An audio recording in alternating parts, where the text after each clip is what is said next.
Welcome to Unit 3 in our Modern Latin American History class. In this unit, we're going to look at the ideas of order and progress as they related to the rise of liberalism throughout Latin America politically and neocolonialism in terms of the influence of countries like Great Britain and the United States economically. So we're going to look at how these different big picture isms influenced events in Latin America and also impacted the lives of Latin Americans throughout the region. As always, remember that the experience was sometimes drastically different depending on who you were, where you lived, in which region of Latin America. We're still dealing with this place that is from the Rio Grande all the way down to the southern cone of South America. Also, just as a housekeeping sort of matter, please note that I've changed the due dates for the activities that we'll be doing here in Unit 3 as I've described elsewhere in the class. If you have any questions about that, please let me know, and I hope that it will work a little bit more smoothly this time around. I'm looking forward to hearing your ideas about how liberalism impacted Latin America in the mid-19th century. Specifically, we need to think about what liberalism meant at that time, how the term is different than the way it gets used today in 2015 in the United States, and also, what were the main goals of liberals for their respective nations, and how did they try to enact those goals. In some ways, many were more inclusive in terms of their ideas about citizenship, but all too often their methods of bringing especially indigenous peoples into the modern world as they saw it had a detrimental impact on the ability of indigenous peoples to maintain their traditions, maintain their hold on lands and resources in the ways that they traditionally had done so. So, for example, there was a major transition or move toward private property and the privatization of resources during this period in Latin America's history, as well as this period in kind of world history. And so, again, we have to think about what was the impact of that privatization on indigenous peoples as well as mestizo peoples who were poorer throughout Latin America.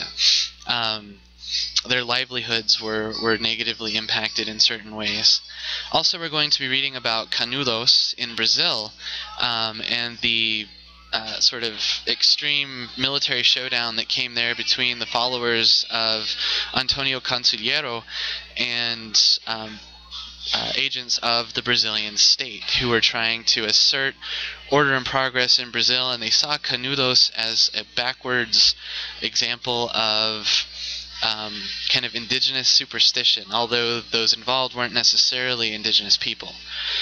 Such was much the same in Tomochic in northwestern Chihuahua in the Sierra in the 1890s.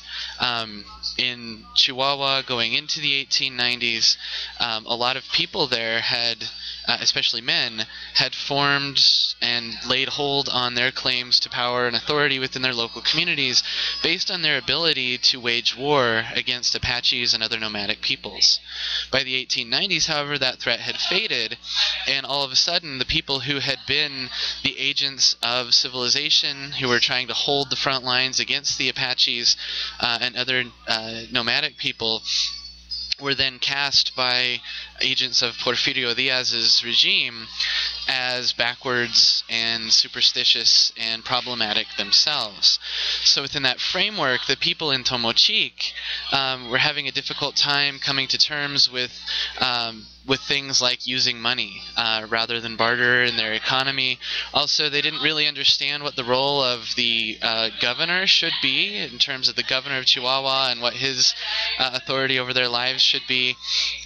They valued their local community autonomy.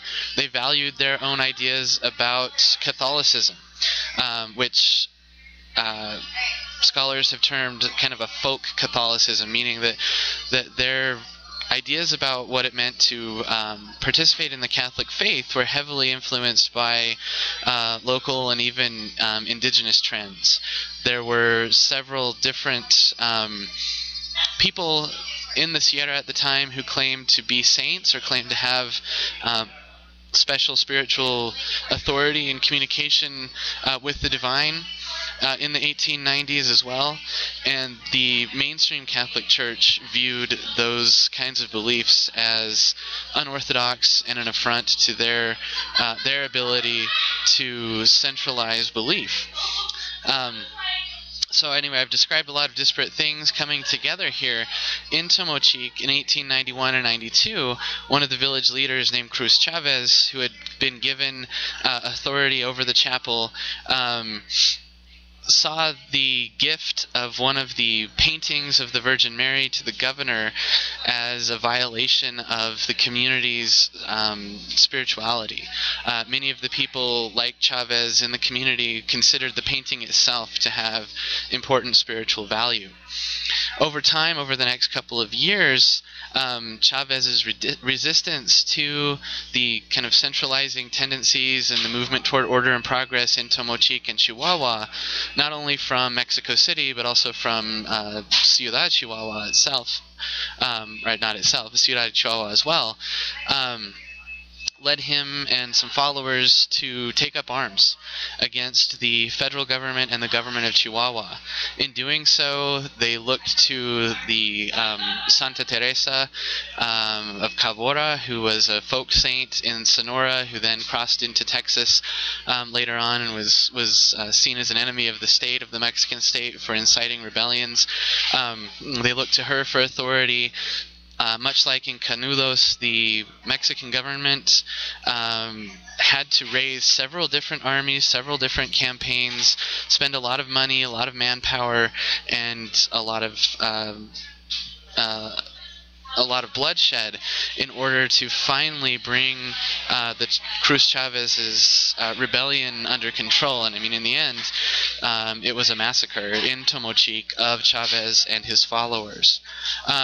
So coming out of all of this, we need to think about, what does this mean in terms of how order and progress were introduced to and enforced in different areas in Latin America. Of course, the rural revolts that we are looking at, and the one that I just very quickly described, I'll give you the link to a blog post that I wrote about it that describes it in much more detail. But again, those are extreme cases, but they help us to think about the ways in which maybe somewhat benign ideas of order and progress, or at least trying to make the world better, trying to modernize, how those things can have adverse impacts on certain populations. And such was certainly the case in Latin America during this time period. So thank you for watching this intro video and listening to my trying to put the Tomochic Rebellion into a nutshell. I look forward to discussing these ideas with you further during this unit.